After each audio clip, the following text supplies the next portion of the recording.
Good evening, everyone. Good evening. Bonjour. Bonjour, Annie. For those of you who don't know, my name is Dr. Brian Stevenson. I'm the very proud President and Vice Chancellor of Lakehead University. And as we begin this very special evening, I would like to acknowledge the original custodians of this land and pay my respects to the elders, past, present, and future. For they hold the memories, the traditions, the culture, and the hopes of Indigenous peoples. I would also like to recognize that we are on the traditional lands of the Fort William First Nation, signatory to the Robinson Superior Treaty Territory of 1850, and in partnership with the Union of Ontario Indians, the Anishinaabe-Aski Nation, the Grand Council Treaty 3, and the Métis Nation of Ontario. Ani buju wachiye kiniwiya, migwich gagishageng nongom gagishak, ndamada windan jitsid wimaban, Anishinaabe-Aki, Fort William First Nation. Ladies and gentlemen, this evening I have the privilege of introducing the inaugural speaker of Lakehead University's Bora-Laskin Distinguished Lecture Series. Chief Justice Beverley McLachlin is here tonight to draw on her experience as a lawyer, academic, judge, and Canada's first female Chief Justice, to share her reflections on the challenges of delivering justice in Canada's North. The Chief Justice spent her formative years in Pincher Creek, Alberta. Later, she studied at the University of Alberta, where she received her BA Honours in Philosophy in 1965. She continued her studies at the University of Alberta and in 1968 received both her Master's in Philosophy and an LLB. She was called to the Alberta Bar in 1969 and to the British Columbia Bar in 1971 and practiced law in Alberta and British Columbia. In 1974, she began teaching for 7 years in the Faculty of Law at the University of British Columbia as a tenured associate professor. Her judicial career began in April 1981 when she was appointed to the Vancouver County Court. In September 1981, she was appointed to the Supreme Court of British Columbia. She was elevated to the British Columbia Court of Appeal in December 1985 and appointed Chief Justice of the Supreme Court of British Columbia in September 1988. 7 months later, in April 1989, she was sworn in as a Justice of the Supreme Court of Canada. And on January 7th, 2000, she was appointed Chief Justice of Canada. She is the first woman in Canada to hold this position.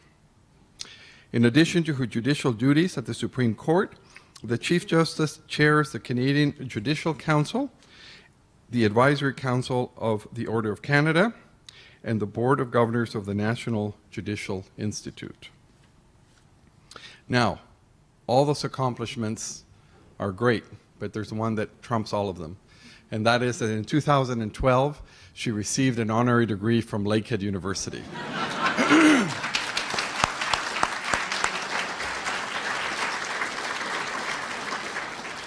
And that is when the relationship between Lakehead University and the Chief Justice started. And I have to say, ladies and gentlemen, for one of the busiest women in the country, she has always been there for us. Whenever I phone her, she is there with any advice or any suggestions with respect to our law school, which she visited then.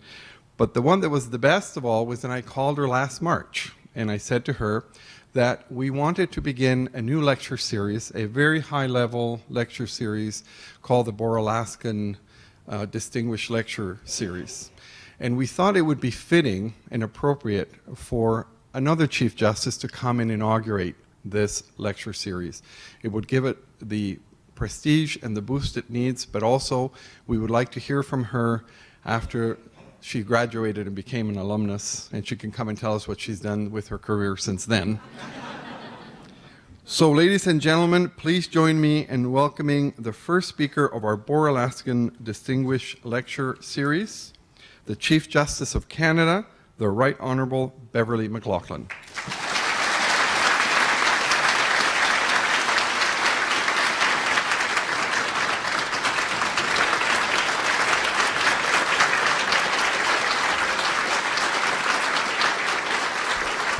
Thank you. Merci. Thank you. Merci, thank you. It's a real pleasure to be here. Brian really didn't have to twist my arm because when he phoned, there's so many reasons why I feel so warmly about this university and this law school, starting, of course, with my honorary doctorate. But I was here when the law school was still a dream, and we were just hoping that it would come about, that we'd be able, that someone else, I don't raise money, but someone else would be able to raise the money. And we were in this very building, and here we are now, and we're in our 4th year at the law school. This is really, really wonderful with your great new dean. And so for me, it's a bit of a celebration. I am so pleased, je suis ravie, pour tout le succès que vous avez connu, the wonderful success that you've had. And it's early days, and I know this university, and more particularly the law school, will be going from strength to strength. The second reason why I'm delighted to be here is to be the first, and honored to be the first speaker in this lecture series. I am very, very pleased that the university has seen fit to inaugurate a lecture series in honor of the late Right Honourable Beverley. Now, you people probably think Beverley was famous because he lived in Fort William, or because he liked baseball, or whatever the local stories are. But I can tell you, as a girl growing up in Alberta, going to law school in Alberta, more particularly, Laskin was a huge rock star in the legal firmament. And so to have this, his local town, if I can call it that, Thunder Bay, which has replaced the 2 twin cities, and honor him with this lecture is truly something. And also, you know, I feel I have a very personal connection to Beverley, even though I never met him, because I work in his room where he worked as Chief Justice at the Supreme Court of Canada on Wellington Street. And should you ever have occasion to visit Ottawa, you should certainly see the Supreme Court. And if I'm still there, just ring up and I'll make sure you see Beverley's old room. And it is indeed a beautiful room. It's octagonal, great feng shui for those who are into that. And it has truly been a place where I have often thought about him as I go about my work. And just down the hall, there's a very distinguished portrait of him. We have the justices all are on 3 sides of a square with the big courtroom in the middle, if you can envision that. And down the hallway are all the former Chief Justices. So I pass by Bora's face every day, and he has become almost a personal friend, although I did not meet him. But what I wanted to mention was not only his devotion to the law, his scholarship, but his farsightedness. Some of his dissents in an era when the court was not the liberal or fairly liberal institution it is now, when things were seen much as they had always been seen in England, he had the courage and the intellectual and moral foresight to know where the law should go. And he wrote about it with great conviction and courage. And so he was, to use that overworked phrase, a trailblazer. He was someone who thought about the way the world should be and who tried to make it that way. And maybe he got that from growing up in this part of the world.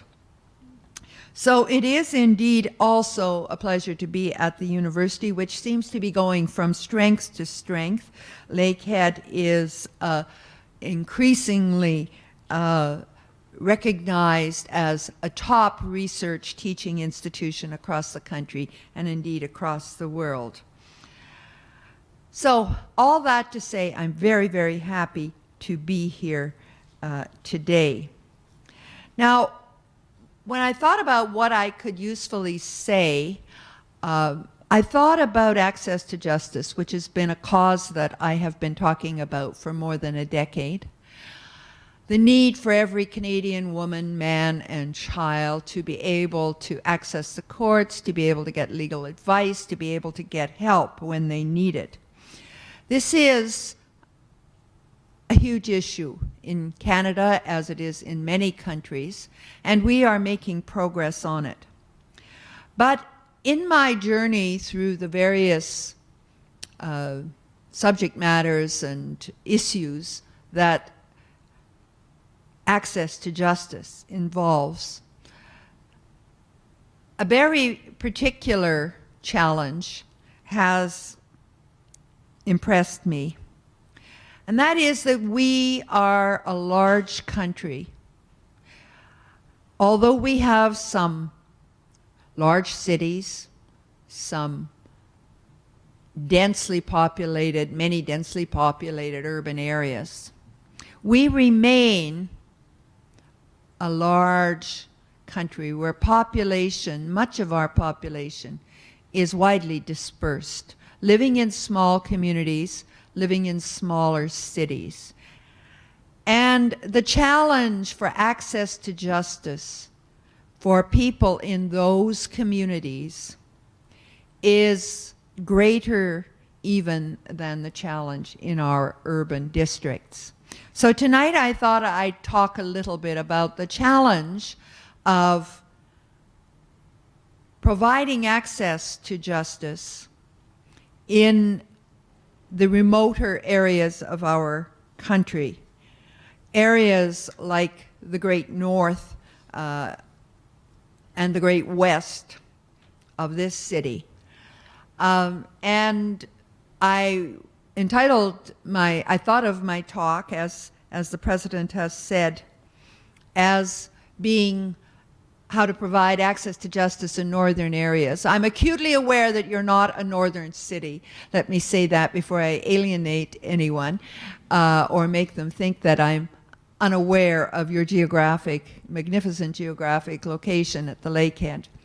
But many of the challenges I'm going to talk about are challenges which you would relate to as a city where people come from remote communities to try to find justice, to try to find what they need in their personal and community lives. Now, a little bit on access to justice and what it means. I think we all, if we think about it, share the vision of a justice system that is just, proportionate, and accessible. I like those three words: just, proportionate, and accessible. And that applies not only in our big cities, but in our more remote areas. So I'm going to speak a little bit about my vision for access to the justice system. And then secondly, to the challenges we face in bringing that vision to reality in our more remote areas. And finally, some thoughts on how we can meet the special challenges that we face. So, I've mentioned three words: just, proportionate, and accessible. J'ai à cœur une vision bien précise de la justice au Canada, soit celle d'un système de justice qui est réellement juste, proportionnel et accessible à tous. My vision for justice is, and I think that of the many people who are working for justice in this country, that it be just, proportionate, and accessible. And let me explain what that means. First, a just system. I think we all know what a just system is. It's one that doesn't favor. It's free from fear or favor. It is impartial. It's a place where people can find justice, where they can find fairness. And this is always not so easy. But if you follow the legal cases, you will know that in Canada we are absolutely committed as judges, as lawyers, prosecutors, to achieving a just system. The second adjective I use is a proportionate system. Now, what does proportionality mean in the legal world? Proportionality is not something to do with your body shape in the legal world. Proportionality has to do with making the right balance, finding the mean, the right road between extremes, and making sure that the result that the law decrees is appropriate for the problem that you face. Now, when you apply this adjective proportionate to access to justice, what it means is that you use procedures and processes to achieve justice that are in harmony with the nature of the problem. So, for example, if you have a problem, shall we say, that involves certain indigenous perspectives, you would try to find a procedure that would harmonize with that. If you have a very small amount of money, you might say the appropriate procedure is not to have a constitutional case to the Supreme Court of Canada. It would be to get that little dispute resolved in a small claims court as cheaply, efficiently, and quickly as possible. So what proportionality means in the context of access to justice is that the cost, speed, complexity, and relevance of the proceedings be proportionate to the scale and substance of the case. And this gives us a system that costs less, that costs the appropriate amount, hopefully, for the nature of the problem. It allows us to deal with ordinary problems quickly, and often what happens, and this is a danger we want to avoid, is that if you don't deal with legal problems and legal issues quickly, they balloon and they become big problems. Same in every walk of life, whether it's medicine, if you don't deal with a small problem, it becomes a big problem. And the same is true of law. It also helps victims of crime because they can get through the process more quickly, more easily, and it helps vulnerable witnesses. And it prevents costs and delays. So that's what we mean by a proportionate justice system. And the third adjective I used is accessible. Everyone, not just well-heeled people, not just governments, should be able to use the courts when they need them. I have often said that the justice system belongs to Canadians. It's not some system that belongs to the government way up there. It belongs to every man, woman, and child, and it should be there to serve them. And that means also that they should be able to consult a lawyer. They should be able to get legal information. They should, people, whether their problem is a family problem or a labor problem or a rental problem, I'm getting thrown out of my suite, whatever it might be, that person should be able to find the legal help they need. So that's the vision, a just, proportionate, and accessible justice system. The question is how we can achieve it, not only for the people who live in our cities, but for the people in our rural and northern communities going up to the vast reaches of the Arctic. Now, I can tell you that across Canada, and the lawyers and benchers and so on here tonight will know this is true, there's a huge amount of effort being devoted to improving access to Canada, and access to justice. And I'm very, very happy about that. We have governments, we have academe, we have lawyers, we have judges, we have all the players involved, social groups involved in projects to improve access to justice, and much is being done. And I'm quite optimistic that while the problem will never be solved, it's one of those perennial challenges, we are making great headway. But let me segue from that general observation to the justice in the more remote and northerly parts of our country. Well, let me start with a story which you probably all know somewhere at the back of your mind. The storied planes of justice, I mean airplanes, things that fly, that once navigated the Arctic. And when I was going to law school and a young lawyer and so on, the way justice would come to these remote indigenous communities would be something along the following lines. The lawyer for the defense, the prosecutor, the judge, the court clerk, some translators maybe, whatever you needed, would get on a little plane. And they would then fly from Ottawa to wherever. And they would go to a different village every couple of days. There were no courthouses in these villages. There was maybe a school auditorium, maybe a church, and the lawyers and the judge and the translator and the clerk would all pull out their sleeping bags when the day was done and sleep for the night. And then someone would bring them breakfast, or they'd go to the local hotel, get some breakfast. There usually wasn't a hotel, but someone would find some food, and they would carry on with the court cases until they had resolved them. And then the plane would move on to another area. Now, that was, I think, a good effort for the time. Many people lauded it because the alternative was just to leave those communities to their own devices. And while I have great respect for Indigenous law and Indigenous principles, sometimes there were situations that required some sort of intervention. And so these courts did the job, itinerant judges in itinerant communities, on itinerant visits to communities. Well, much has changed in the ensuing 30 or 40 years. And now the model has shifted. I think there may still be the odd sortie into a community, but the model now is more like the model which you're familiar with, which is Thunder Bay, fairly large community, 110,000 I was told, or Yellowknife, or Whitehorse, or Inuktitut.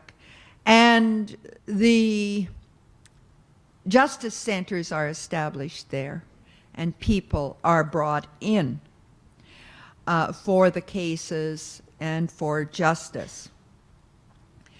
And I think we have dedicated lawyers, dedicated prosecutors, and dedicated judges in these centers to do justice. Nevertheless, it can be difficult for people from remote communities to feel they really have access to justice, despite these laudable efforts. I think remote and northern communities face three special challenges. First is simply being remote, being away, far away, without easy transportation and other connections to larger communities. The second problem can be lack of resources. And the third, and I hate to call it a problem, it's a reality though, that we don't serve as well as we should, is meeting the cultural uniqueness and diversity of these communities. So let's go to the first problem, remoteness, the one we used to try to solve by the justice planes. And this is just the physical accessibility problem. You probably know that our Prime Minister, William Lyon Mackenzie King, once said that Canada had too little history and too much geography. Well, I don't think we have too little history, but I will agree we have a lot of geography. And ours is indeed, as I've said, a vast and sparsely populated land. Many people live in remote communities. Across Canada, from British Columbia in the west to Newfoundland and Labrador in the east, the distance between justice centers and the populations they serve is vast. And it's growing. There's been a trend in recent decades for governments, provincial governments, to close local courthouses and bring people to larger centers in the interests of economy. That means there might be no local judge, even in a sizable community, who can deal with an emergency problem. And it means that increasingly parties to disputes and witnesses have to travel long distances by bus or pickup truck to pursue their case, sometimes airlines, in the judicial center. And so you can see how this would be a barrier to justice, a barrier to access to justice. It's not so easy to get the money to buy a ticket on bearskin if you're living in this remote community. It's not so easy to find a way to drive down to Thunder Bay, for example. And we have many stories of people who are walking hours, who are hitchhiking to keep appointments with legal clinics or attend court proceedings. And then, should they happen to fail to show up, guess what? A warrant goes out, and a policeman comes and finds them, and a judge says, "You're in contempt of court." This is the problem of rendering justice in remote places. A second problem is scarcity of resources. Our northern and remote communities have too few lawyers, and this goes even for our larger centers in those areas. Law society after law society across the country has noted that despite many, many efforts, lawyers like to cluster in the big urban centers. And that's a whole nother lecture, but it's what happens. Now, I understand that you're bucking the trend here, and law schools like this law school, the Boralaskan Lakehead Law School, are one of the ways we can buck that trend. Because people go to school here and they like it and they decide they want to stay. And the same thing is happening in other provinces. In British Columbia, they established a law school at Kamloops is doing a similar sort of thing. And we are hoping that with this and other efforts, we will be able to at least somewhat remedy the problem of too few lawyers in our rural areas. And it's not just being able to come to court, the problem I first mentioned. It's a problem of even seeing a lawyer. How do you get the legal advice you need? Now, a third problem Northern justice faces is finding appropriate ways to deliver justice to culturally and linguistically diverse people who live in our rural and remote areas.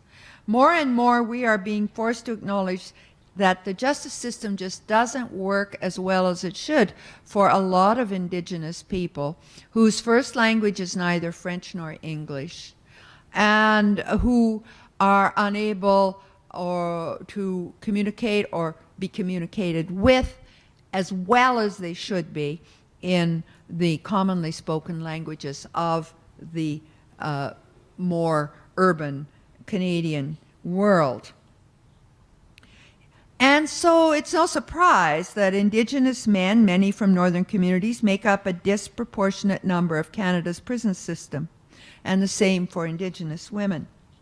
And I don't need to cite you the statistics, but just briefly, a recent annual report by the Officer of Correctional Investigations says that although Indigenous people represent 4.3% of Canadian society, 24.6% of inmate population is Indigenous. This is a huge loss in human potential, and we need to fix it. It's a cost to the rest of the community, too. Prisons cost a lot to run. But what worries me is the loss of human potential and the deficit of human misery that all this creates. And another problem, I'll get to the solutions later, but right now, problems. While we're on Indigenous people, we can't forget the children, often in northern communities, who are overrepresented, vastly overrepresented in child protection programs. And I won't give you the statistics because I think you understand already that it is a gross overrepresentation and something we need to do more about. For example, in Saskatchewan, 65% of children in the welfare system are Indigenous. And in Manitoba, the figure is 87%, 21% in Ontario. And there's other problems related to the Indigenous file. Our murdered and missing Indigenous women and girls, and the search for justice in respect of incidents such as that. So, overrepresentation of our Indigenous people in prisons, overrepresentation of Indigenous children in foster care, overrepresentation of Indigenous women and girls among missing and murdered. All of these suggest, if you look at it frankly, the justice system is not operating as well as it should in northern and Indigenous communities. And I think it's time to take a frank look at this and to admit to ourselves that we need to start thinking outside the particular box we have been thinking in for the last few decades. That sometimes Eurocentric models of justice that require people from remote communities to travel great distances to judicial centers, sometimes these ideas are not, these realities are not producing real access to justice or real justice. So let me then, having discussed some of the problems we face in providing justice in our country in remote and northern areas, let's turn to a brighter note, because I am an optimist and I think we have at hand solutions that in the next decades, if people like you, young people like you, will take them up, will transform the situation. Assurer une justice qui soit réellement juste, proportionnée et accessible à tous dans les régions nordiques de notre pays soulève plusieurs problèmes délicats et complexes. It's a complex problem, and I wouldn't be so foolhardy as to suggest that I have all the solutions or anyone has all the solutions for providing better justice in our northern and rural areas. What I am suggesting is we can no longer push them under the rug. As Leonard Cohen said famously, everybody knows. And it's not making Canada look good. It's not making us look good. I recently read a book by Matthew Syed called Black Box Thinking. And Mr. Syed persuasively argues that the people involved in the justice system, in common with other industries and endeavors, must recognize their failures, admit to them openly, and study them. And he talks about a culture of open recognition. And then he talks about how for so long, for example, in the healthcare area, but he gives justice examples too, we've had a culture of excusing and protecting and preventing things from coming to light. But he says that's not how progress is made. Progress is made as where in the aeronautics industry, every time something goes wrong, there's a full investigation, there's a black box there. That's why he calls it black box thinking. If you say something is not working as well as it should, if you say it's wrong, then your job is to figure out what went wrong with that life that was lost, that person who was unjustly convicted, that person who didn't get justice at all. So that's black box thinking. And in that spirit, let me suggest a few of the ways it occurs to me that we can improve our delivery of justice in remote and northern areas. And you will have much better ideas, I'm sure.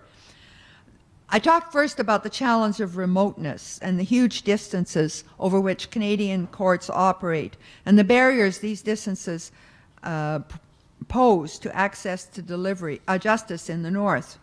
So we have to ask ourselves, how do we overcome those barriers?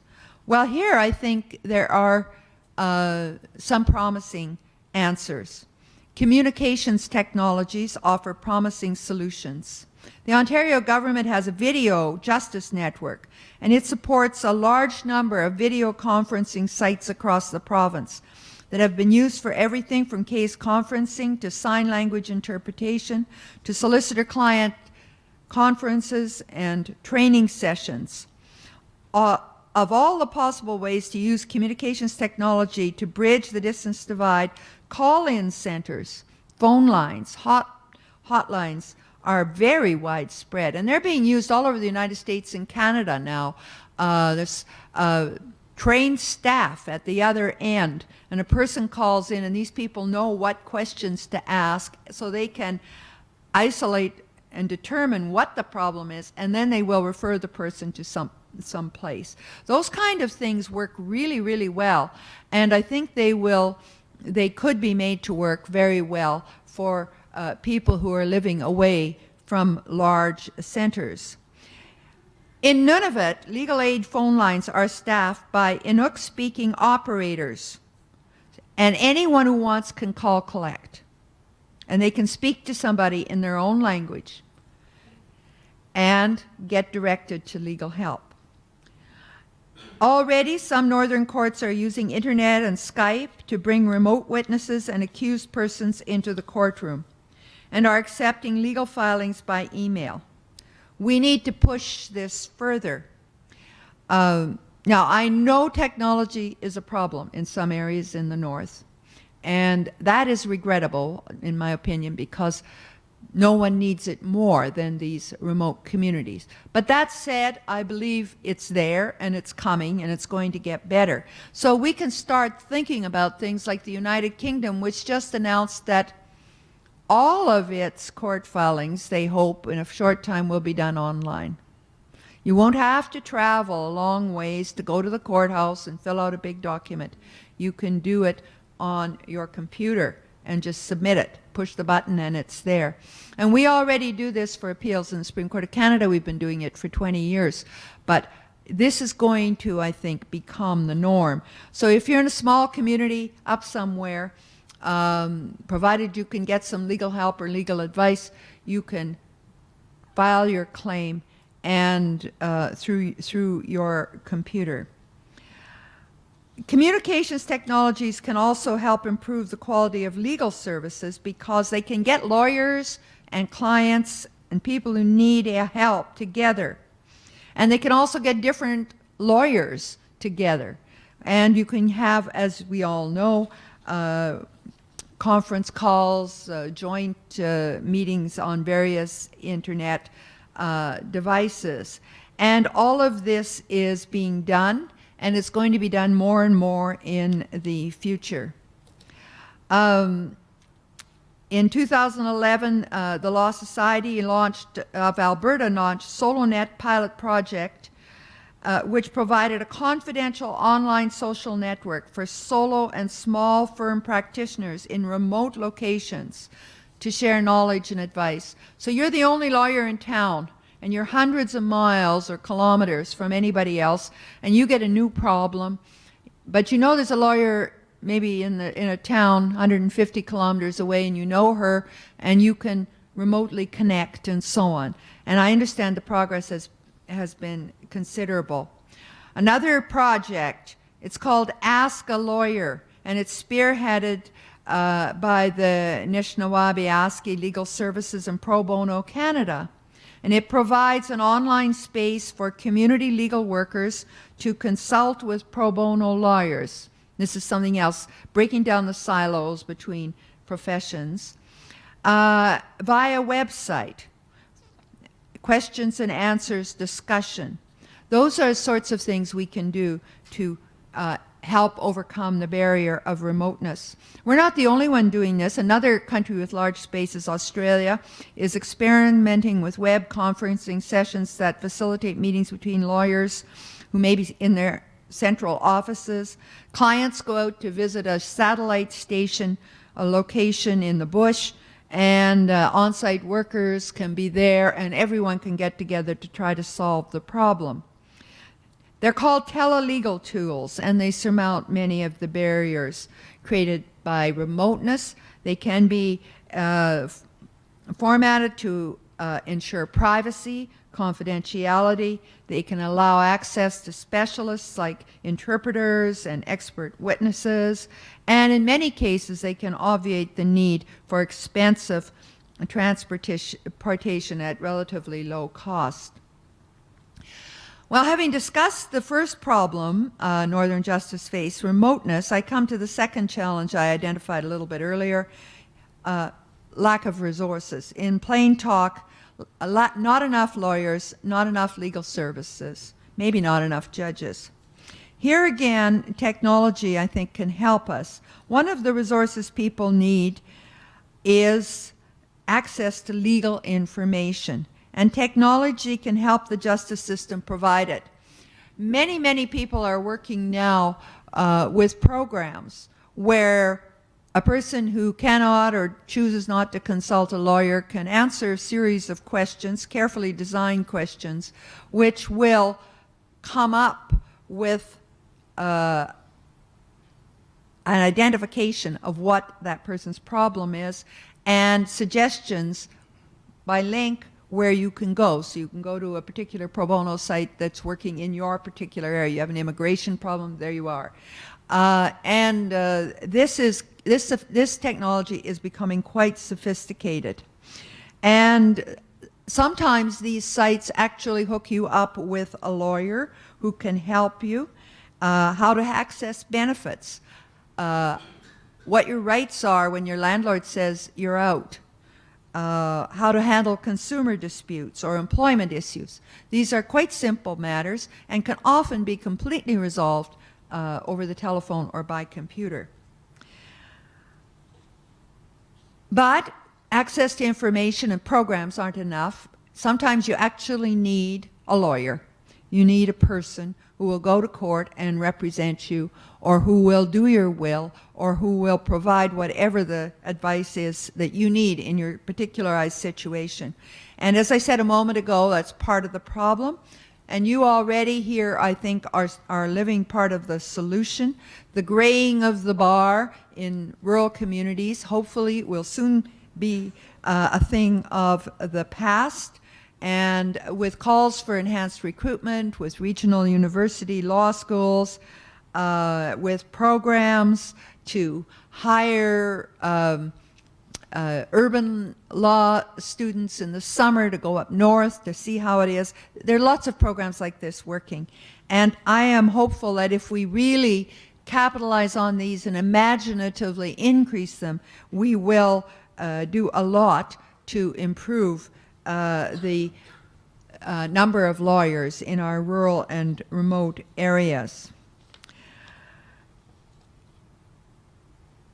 When we talk about resources, I think we have to think of it in terms of what delivering legal services actually requires on the ground.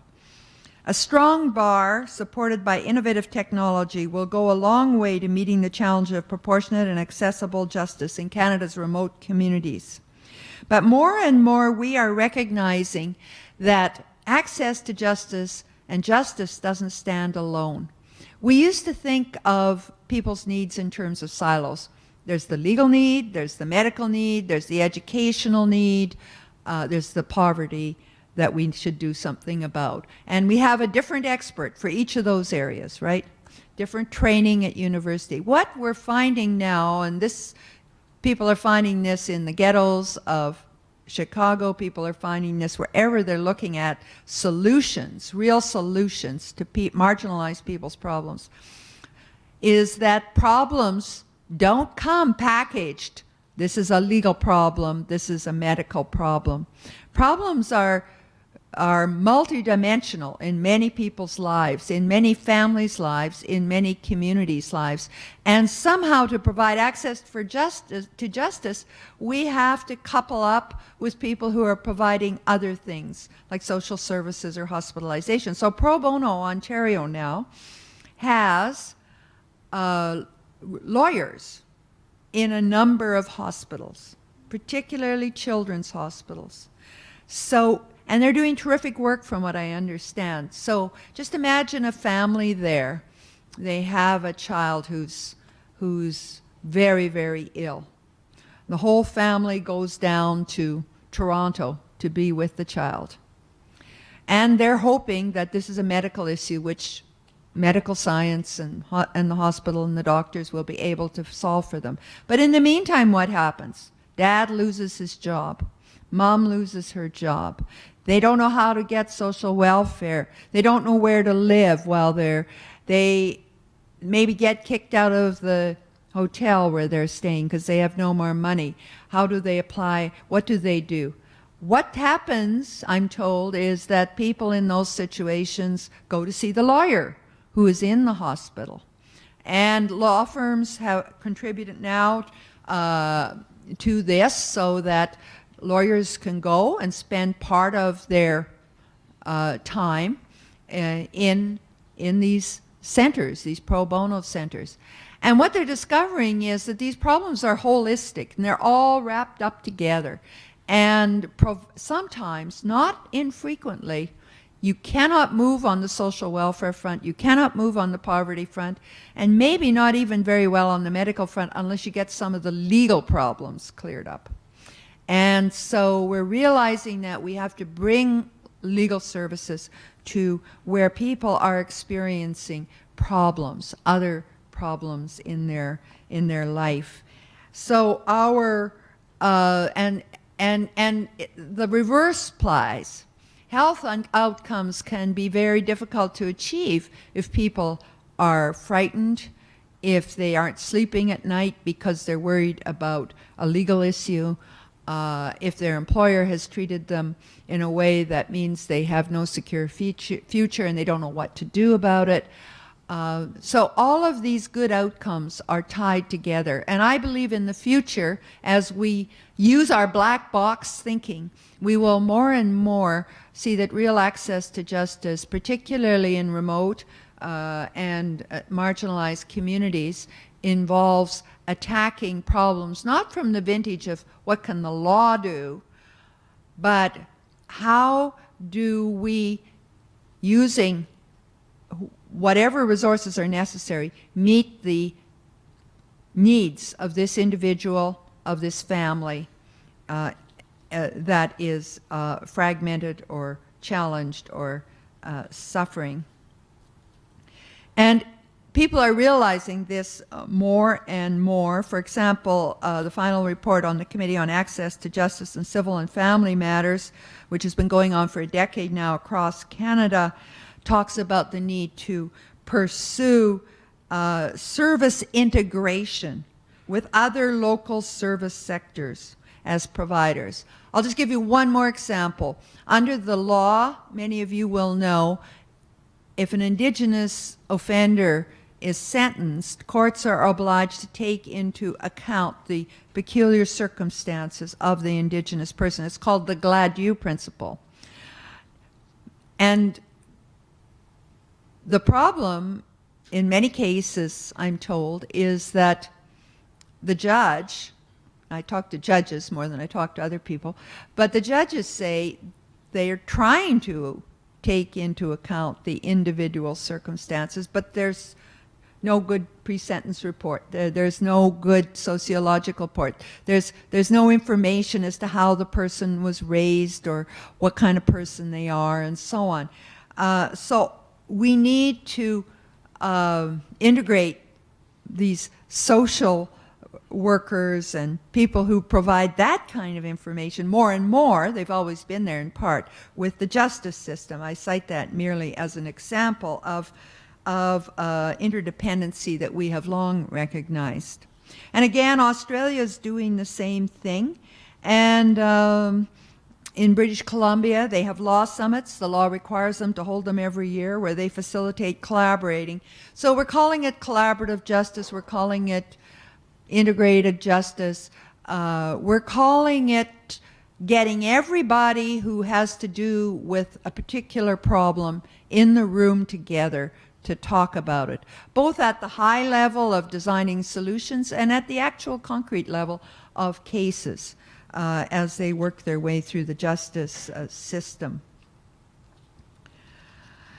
And the final challenge I think that I'd like to talk about, and I am coming to the end, is that to truly deliver justice to the cultural communities that inhabit the North, we need to calibrate our laws and our procedures so that they are responsive to the values and the problems of the communities that they are serving. In legal academic literature, scholars talk of the need to integrate Indigenous perspectives in our justice system and in our delivery system. And instead of just imposing the Eurocentric model. And I believe that this is essential. The work has started, but we must do much more in the future to ensure that the justice we are delivering is justice that people can recognize as justice, and a justice in which they can see themselves and see themselves moving forward. Many years ago, decades ago, people working in communities started to write about the need for sentencing circles, about different Aboriginal perspectives on criminal misdemeanors. And some of these possibilities are now integrated in the criminal code and are being used. That's a start, but we are going to have to do more of the same. Too often, and I say this as a non-Indigenous person and humbly, but too often it seems to me that Indigenous people may view the justice system as not their system, but an alien system that's forced on them. A system that, from their perspective, if they're being locked up, might take their liberty and punish them, sometimes for reasons they don't fully understand, or if they do understand them, respect. So we need to use every tool we can: education, smart policing, legal reform, sensitive judging, and finally more Indigenous police, lawyers, and judges to turn this around, to make our justice system truly not an alien system to these people who are subject to it, but a system in which they can see themselves mirrored, which they can support. And again, I think the presence of so many Indigenous people now studying law, indeed at this university, is a harbinger of better things to come. And it will be a great enriching thing for our law, because it will bring into the Eurocentric traditions that we're very proud of and we've had for so many years, will bring a very unique Canadian Indigenous perspective on problem after problem after problem, if we can do it, and we can do it right. Let me conclude. We should not underestimate the profound impact the inability to access legal services has on people's lives. Not just those who actually themselves experience legal problems, but often other people who are affected. If I shouldn't do this, but I have to share a little story. I'll stop very shortly. But I was a Court of Appeal judge in the Court of Appeal for the Yukon, and we had a sentencing case, and the accused was a man. He was in prison, and he had shot his wife in the foot. and that was a very bad thing to do. I think we'd all agree. But they were both very drunk, and they were fighting over the last bit of liquor, but that's not an extenuating circumstance. So the judge said he convicted him, and he sent him to jail for 6 months. And this lawyer appeared, and he said, I don't have much to say, but here's Annie's letter. And he held up Annie's letter. And Annie was his wife. And Annie had written in her broken English, I have 8 kids, and since Joe's in jail, I have to haul all the water from the well myself. And that brought to me the reality of how one person's legal problem, Dad's legal problem in this case, had affected that whole family. Anyway, I'll conclude. Our goal must be, I think, to bring true justice to the peoples of Canada's remote and northern areas. It's our peculiar and particular challenge, and one we must accept. And we can meet that challenge by using modern technology, by working in co-disciplinary endeavors, by providing people with outcomes that they can relate to, by developing a justice system that reflects the values and perspectives of all our communities, including those of our Indigenous people. I thank you so much for having allowed me to talk to you tonight.